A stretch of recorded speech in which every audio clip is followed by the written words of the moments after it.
ഏറ്റവും ആവശ്യമായ ഒരു ഘടകമാണ് ഫലപുഷ്ടിയാർന്ന മണ്ണ്. എന്നാൽ മണ്ണില്ലാതെ നമുക്ക് എങ്ങനെ കൃഷി ചെയ്യാം എന്നതാണ് നമ്മുടെ ഇന്നത്തെ വീഡിയോ. ഇതിനായി നമുക്ക് വേണ്ടത് പഴയ ന്യൂസ് പേപ്പർ, ഉണങ്ങിയ കരിയില അല്ലെങ്കിൽ ചകിരിച്ചോറ്, ചാണകപ്പൊടി, വേപ്പിൻ പിണ്ണാക്ക്, എല്ലുപൊടി എന്നിവയാണ്. ഇനി നമുക്ക് കൃഷിയിലേക്ക് പോകാം.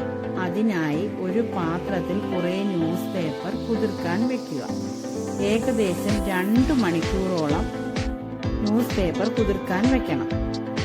അതിനുശേഷം കുറെ ഉണക്ക കരിയില എടുത്ത് ഒരു പാത്രത്തിൽ കൈകൊണ്ട് നല്ല രീതിയിൽ പൊടിച്ചു വെക്കുക. കൈകൊണ്ട് നല്ല രീതിയിൽ എത്രത്തോളം പൊടിക്കാവോ അത് അത്രയും ഗുണം ചെയ്യും നമുക്ക്. അതിനുശേഷം ഇതുപോലൊരു ഗ്രോ ബാഗ് എടുത്ത് അതിലേക്ക് നമ്മൾ കുതിർത്ത് വെച്ച പേപ്പർ മുറിച്ചിടുക. അതിൻ്റെ മുകളിലേക്ക് നമ്മൾ പൊടിച്ചു വെച്ച ഉണക്ക കരിയില വിതറുക. ഉണക്ക കരിയിലയ്ക്ക് പകരം ചകിരിച്ചോറും നമുക്ക് ഉപയോഗിക്കാവുന്നതാണ്. ഇവിടെ ചിലവ് കുറയ്ക്കുന്നതിന് വേണ്ടിയാണ് നമ്മൾ ഉണക്ക കരിയില എടുത്തത്.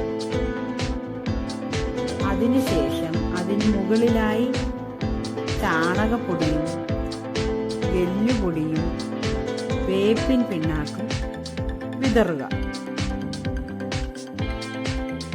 ഇങ്ങനെ ഒരു പ്രാവശ്യം എല്ലാം വിതറിയതിനു ശേഷം വീണ്ടും നമ്മൾ അതിനു മുകളിലായി ഒരു ലെയർ കൂടി കീറിയ ന്യൂസ് പേപ്പറും എല്ലുപൊടിയും ഉണക്കക്കരിയിലയും വേപ്പിൻ പിണ്ണാക്കും ചാണകപ്പൊടിയും വിതറുന്നു.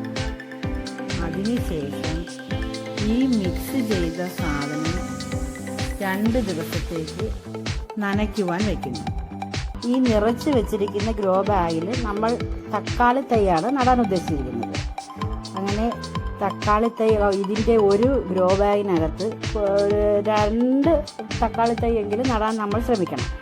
ഇങ്ങനെ ഇതിനകത്ത് തക്കാളി തൈ നട്ടതിന് ശേഷം വെയിൽ കുറഞ്ഞ ഭാഗത്ത് 2 ദിവസത്തേക്ക് മാറ്റി വയ്ക്കാൻ ശ്രമിക്കുക.